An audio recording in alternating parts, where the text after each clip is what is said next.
Gente, eu fui dormir, aí eu acordei e tinham passado-se 2 meses desde o último Ask BL. O que aconteceu, cara? O que é que eu tô fazendo? Eu me olhei no espelho e perguntei, você tá maluco, meu irmão? Como é que pode uma coisa dessa? Eu vou pagar o débito, então. Nesse começo de ano eu vou tentar trazer, pelo menos semanalmente, o Ask BL, tá bom? Eu quero pagar esse débito com vocês, pelo menos isso eu consigo fazer, de certeza. Vamos embora pras perguntas que vocês mandaram. Não hoje, já vai fazer quase 2 meses que vocês mandaram, mas que vocês mandaram, beleza? Mas antes, é claro, não se esqueça de apertar no meu botão, seu safado. Obrigado do fundo do coração, se você puder. Vamos embora. Bem, a primeira pergunta foi a do Denil Same. Ele perguntou: com a evolução dos meninos na Copa, acha que novos clubes mandariam propostas pros garotos? Ou isso tiraria o crédito da Liga Egoísta? Porque certamente no final dessa Copa os meninos vão evoluir muito mais. Essa é uma das questões que eu carrego comigo, pelo menos desde a metade da Liga Egoísta. Uns 3 anos atrás,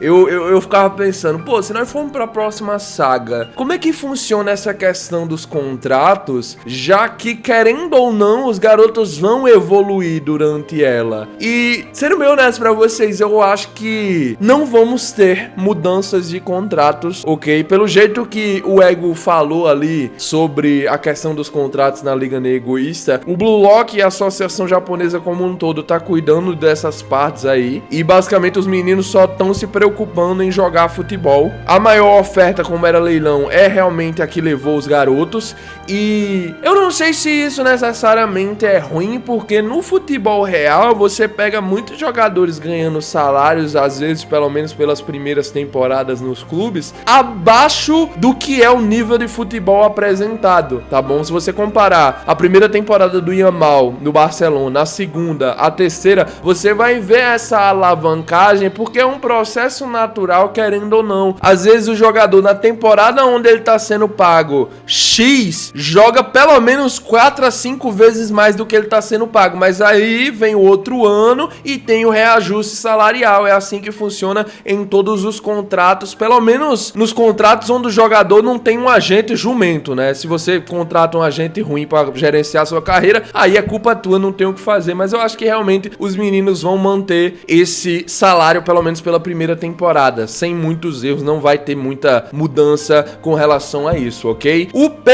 Henrique 16 perguntou: tu acha que o Kira vai ter que nível quando ele começar a jogar de verdade em comparação com os meninos? Eu acho que a pergunta dele vai realmente em direção de nós termos a primeira apresentação total, direta na obra do futebol do Kira, né? Nós sabemos que ele era alguém naquela época onde o Isagi era ninguém, mas, tipo, não dá pra se basear muito nos feitos dele pra dizer, pô, esse é o futebol do Kira. Tem aura, tem arma, tem muitas coisas a serem mostradas dele, e, na minha opinião, o Kira é top 10, tá bom? Comparado ao ranking de valores, os 10 jogadores que estão dentro ali daquele ranking de valores, eu acho que ele adentra nesse top 10 em questão de nível de futebol. Eu não estou exagerando aqui, é algo que dá pra se imaginar, né? Ok, se eu viesse aqui no vídeo dizer que ele tá batendo de frente com o Rin e com o Isagi, muita gente ia querer me pegar pelo pescoço, né? E me esganar, mas não é isso. O top 10 é algo totalmente razoável pro Kira. Eu não acho que eu tô delirando. Vocês concordam comigo, pessoal? Ou eu tô colocando as carroças na frente do boi em dizer uma parada dessas? Eu acho que é bem válido e, bem pra falar a verdade, pé no chão dizer que o Kira esteja ali dentro do top 10 do Blue Lock atual, ok? Não necessariamente ele precisa estar acima dos garotos, mas se nós olharmos para as habilidades dele como um geral, pelo menos é como eu imagino, ele vai estar mais ou menos nessa categoria se formos comparar com o top 10 do Blue Lock atual, ok? É o que eu acho. Não sei se eu vou acabar mordendo a língua, mas pra mim é possível, beleza? Marcos N4H4E mandou: você tem alguma previsão do placar do jogo que está por vir? E sobre a posição do Hugo, seria ele um zagueiro? Vamos primeiro pra essa última pergunta, porque já teve a revelação, mas quando eu acerto uma coisa, vocês sabem bem que eu gosto de ficar me achando só porque eu falei o que muita gente também falou. Eu tinha dito na época que ele foi apresentado que a posição dele seria meia, provavelmente um pouco mais atrasado comparado a um meia como o Itoshi Sai. E cara, eu acertei tão bem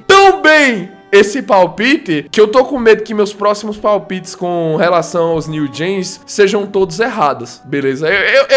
O que eu tava imaginando pro Hugo é o que ele é, exatamente o que ele é. Vamos claramente ainda ter muito desenvolvimento a vir por parte dele nos próximos capítulos, mas eu já tô enxergando um caminho que se correlaciona muito bem com aquilo que eu tava imaginando, apenas com aquele primeiro momento dele conversando com o Loki lá na área de treinamento da França, né? Na questão do placar, olha, eu posso errar feio isso, mas eu tô convicto que vai ser um 4-4. Eu tô convicto que vai ser um 4-4. Nada. Tipo, se chegar no segundo tempo e tiver, tipo, 3-0 pra França, tá ligado?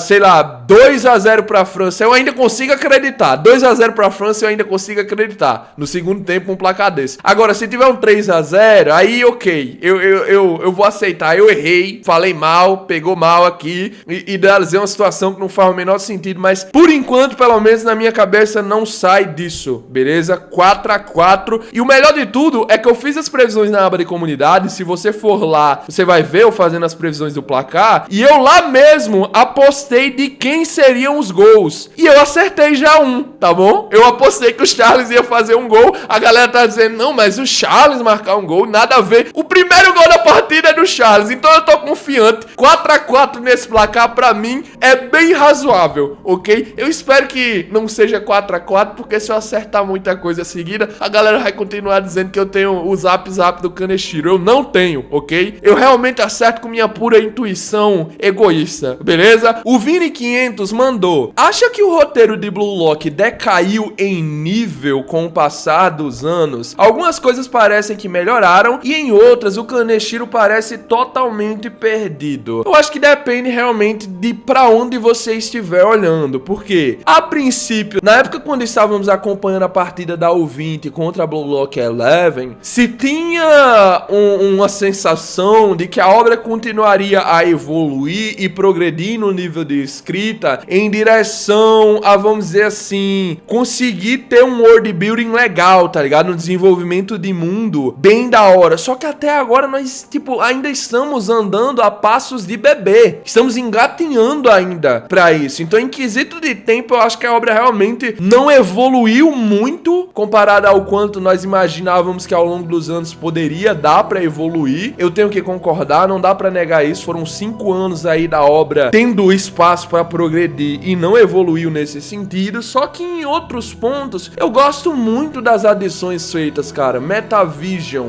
Olho do Predador, a ideia dos New Gens. Cara, tudo isso é tão interessante. Cria uma sensação pra obra, pra quem acompanha semanalmente ela, muito boa, cara. Você vai acompanhando as semanas, aí vão sendo apresentados novos jogadores, novas habilidades, e você só vai ficando mais empolgado com o que a obra pode se tornar. Há poucas semanas atrás tivemos a adição desse tal de Deus do futebol. Imagina aí o que não pode ser desenvolvido com a parada dessas. Eu acho que os autores de Blue Lock têm muitas possibilidades em suas mãos para tornar a obra muito mais interessante. E nós, como fãs, queremos ver isso acontecer e por isso criamos uma expectativa alta. Só que, se for pra chegar numa conclusão final, eu diria que, tipo, entre os prós e contras, tem mais prós do que contras, ok? Tem mais prós do que contras, porque, querendo ou não, a maioria dos contras são mais relacionados à expectativa que os fãs criam em cima da obra. E, sinceramente, os autores não devem nada aos fãs. Sinceramente, se eles não querem fazer algo, eles só não vão fazer. E ponto final. Às vezes, evitar fazer uma coisa que a fã não queria pode acabar até ocasionando algo positivo, né? No mais, eu acho que os autores estão bem pé no chão com relação a fandom. Eles veem o que a fandom conversa sobre, trouxeram o lado B, que era a teoria aí da Red Key, que há muito tempo era discutida na comunidade, trouxeram de volta o Kira. Eu acho que sim, eles pegam algumas ideias vindo da fandom mesmo, porque as ideias vão ser populares e eles vão perceber que já tem uma certa funcionalidade. Eu não acho que 100% das ideias são tiradas do que nós discutimos, mas querendo ou não, eu acho que às vezes é certo o autor dar ouvido à fandom. Eu sei que nem sempre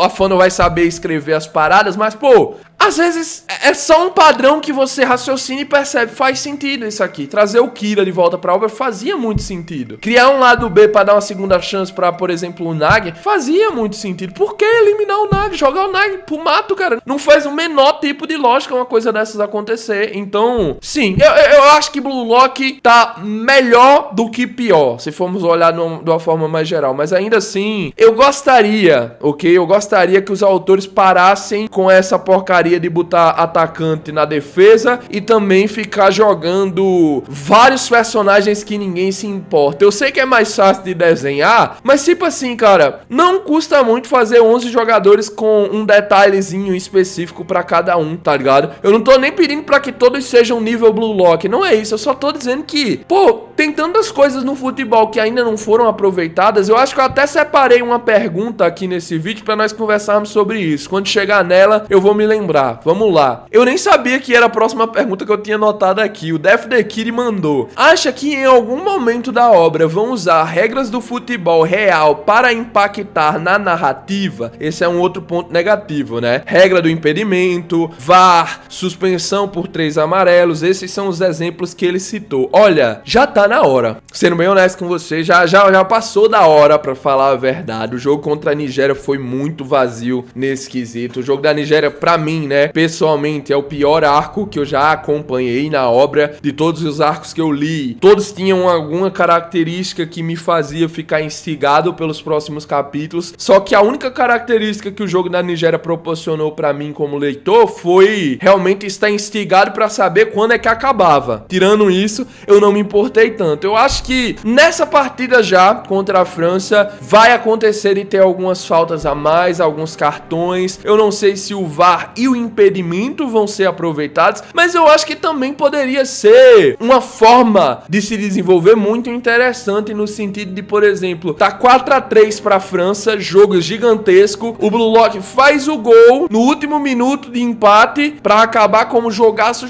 e aí, por exemplo, dá impedimento. Ou acontece vice-versa com a França, uma situação dessas. Imagina, depois de tantos anos acompanhando a obra, nós nunca sequer esperamos sobre isso e aí acontece o belo momento. Pá, o gol final foi impedimento. Cara, o meu medo maior é estar discutindo isso aqui no vídeo e literalmente esse ser o plot planejado pro último gol dessa partida. E acabar completamente a graça, né, cara? Deus já tá falando isso aqui. Eu teria previsto tão em cheio que eu ia ficar até meio triste de ter acertado. Eu espero que não aconteça pelo menos agora, ok? Vamos focar na salta, talvez numa expulsão, já tá legal. Deixa o impedimento para acontecer pela primeira vez num momento mais impactante e mais importante também. Talvez nas eliminatórias seja muito mais interessante de se ver essa abertura do que agora, né? Já enrolou por tantos anos, não faz mal enrolar por mais 1 ou 2 anos, na minha opinião. Dá para esperar. O Usqueira perguntou: no time principal do Blue Lock, qual posição em campo você consideraria a fraqueza da seleção? Essa é uma pergunta muito boa, cara, mas eu acredito que a resposta seja simples, ok? Bem simples. A zaga. A zaga e também o meio de campo. A zaga e o meio de campo. Não tô dizendo que a zaga não seja forte, não tô dizendo que o meio de campo não seja forte. Eu só tô dizendo em comparação. Os zagueiros do Blue Lock com relação aos atacantes e aos meias não parecem, vamos dizer assim, ter se desenvolvido por completos. O Aiko é quem chega mais próximo disso, mas como o Blue Lock decidiu por algum motivo não focar na defesa, você tem esse sentimento acompanhando semanalmente que pela parte defensiva os jogadores não ganham o espaço que deveriam ganhar, tá bom? Tem momentos que era pra ele estar cumprindo ali o papel deles e simplesmente quem cumpre é um dos atacantes. Tem momentos como agora, o gol que a França fez, que literalmente tá os 3 zagueiros em cima do Lock, cara. Os 3 se juntaram em cima dele. Como assim? Não se faz uma parada dessas, pra mim tem que mudar, tá bom? Eu não gosto desse sistema com 3 zagueiros. Eu sei que o Kaneshiro queria dar um espaçozinho pro Ario, porque o Ario é muito bom, mas ainda assim a Fandom não liga pra ele. E no final das contas, eu acho que vamos acabar caindo nessa situação mesmo. O Ario vai pro banco uma hora ou outra, queira você ou não, tá bom? Essa aqui é uma previsão que eu falo com 100% de certeza. O Nico e o Aiko é quem devem estar sendo os zagueiros fixos. Esse trio, cara, eu não sei porque o Ego veio com essa ideia de tríade. Pra mim,